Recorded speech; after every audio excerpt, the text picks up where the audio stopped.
தாராபுரம் தொகுதி அனைத்து இந்திய விவசாய மற்றும் தொழிலாளர்கள் சங்க புதிய அலுவலகத்தை மாநில தலைவர் ஜி.கே. விவசாயமணி என்கிற சுப்பிரமணி திறந்து வைத்தார்.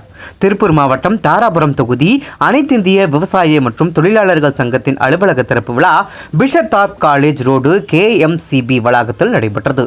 விழாவிற்கு சங்கத்தின் மாநில அமைப்பாளர் தடாக்கி ஆறுமுகம் தலைமை வகித்து பேசினார்.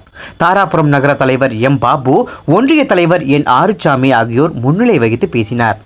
நகர செயலாளர் S.A. ராதாகிருஷ்ணன் அனைவரையும் வரவேற்று பேசினார். இந்த நிகழ்ச்சியில் சிறப்பு விருந்தினர்களாக கலந்து கொண்ட மாநில தலைவர் G.K. விவசாயமணி என்கிற சுப்பிரமணி புதிய அலுவலகத்தை ரிப்பன் வெட்டி திறந்து வைத்து சிறப்புரை ஆற்றினார்.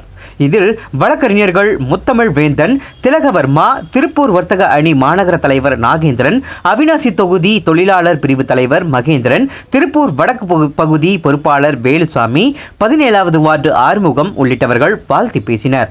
இதில் தாராபுரம் பகுதி பொறுப்பாளர்கள், நிர்வாகிகள், உறுப்பினர்கள் திரளாக கலந்து கொண்டனர். முடிவில் நகர பொருளாளர் P. கோவிந்தராஜ் நன்றி கூறினார். உள்ளது உள்ளபடி, உண்மையின் குரலாய், நிகழ்வுகளின் ஒளியாய், டிஜிட்டல் வாய்ஸ் தமிழ்.